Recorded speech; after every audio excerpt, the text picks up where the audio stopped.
well. Happy Wednesday. All right, so today I am going to talk about why it's difficult for people to stay on the path of progression, a path of truth and a path of love, a path of self-care, a path of self-love. The reason why this is very difficult for people is because they still hang on to the things. They still hang on to the things that they attempted to fill the void that they had. And as we are on a path of truth, as we are on the path of love and self-care and self-love, what happens is we start filling in the void ourselves. The void that has been created within our soul, the darkness that's there, we try to eradicate it with just our own being. But because we don't cleanse our soul, if you will, because we don't remove the darkness all in one fell swoop, it seems like nothing is happening. But things are happening. They're just happening slowly because we're progressing slowly. When I talk to people about releasing emotional injuries, and they're like, yeah, I cried, but all this shit is still messed up in my life. All this stuff is still happening. It's like nothing's changing, but certain things are changing. It's just your entire life isn't changing. It's just a certain component, a certain aspect of your life is changing.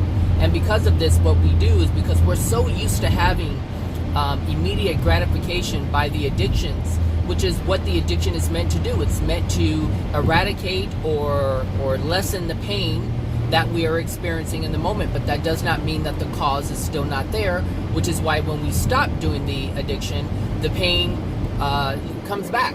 Just like Advil or Tylenol, you stop taking the medication and you feel the pain. The pain has always been there. You've just numbed yourself to the point where you don't feel it anymore, but the pain is still there. The pain receptors are still working. They're just blocked.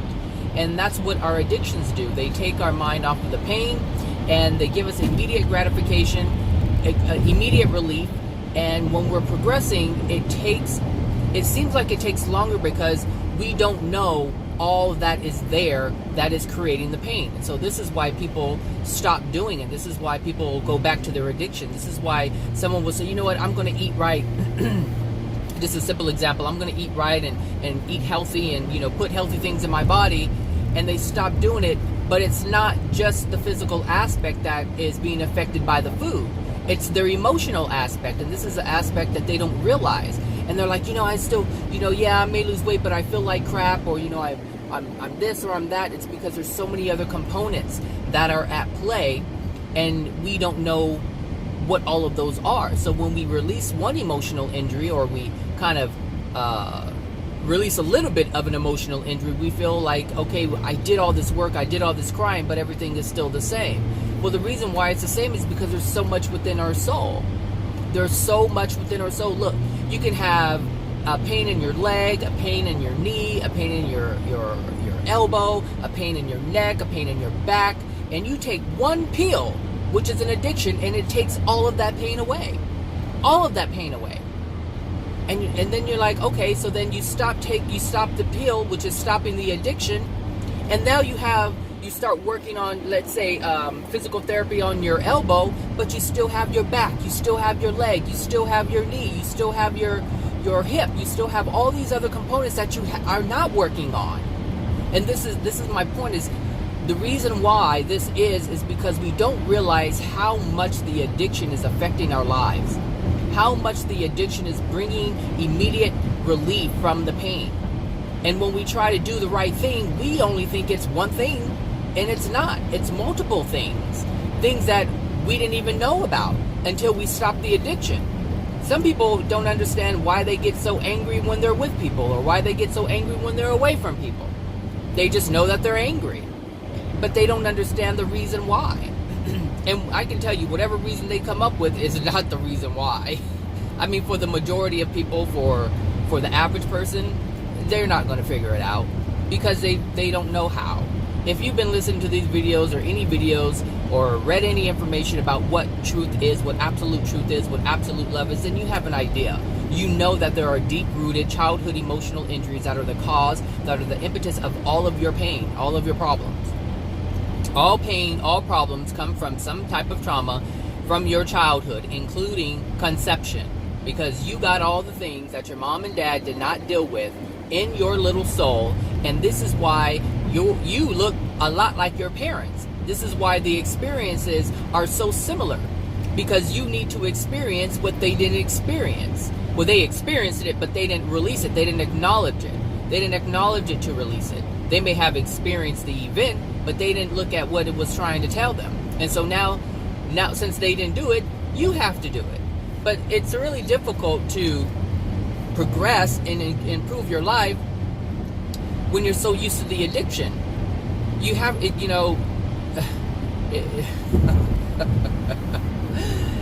oh man, just looking at my own life,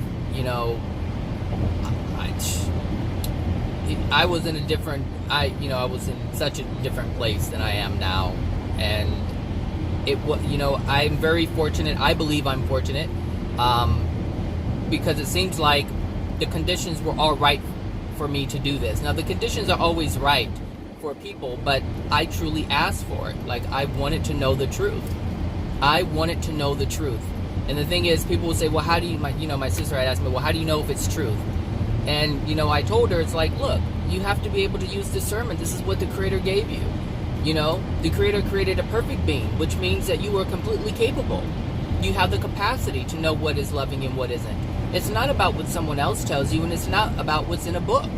Anything can be written in a book. Truth can be written in a book, and lies can be written in a book. That's what the Bible is. It has both truth and lies. But if you don't have discernment, then you can't figure it out. And if you can't figure out, then you just continue believing that something is all true when it's not. But the thing is, the proof that it's not true is if you look at your life. If you're reading and following all the things that are within this book that you say is the truth, and your life has not improved and you still have suffering, that should be able to tell you. That's scientific. How do you say? It's scientific evidence. You have lived it. You have put it into practice. And then you look at the result and ask yourself, is this yielding the result that I'm supposed to be getting? The answer is no. It doesn't matter what religion you're in, what spiritual circle you're in, the answer is no. Someone just recently invited me to some retreat thing, I think it's called Agape. And I understand why people do it. They do that no different or for no other reason than Christians go to a Christian church. Because it is giving them something that they believe they need. It makes them feel good. Of course, when you go to church, it feels good.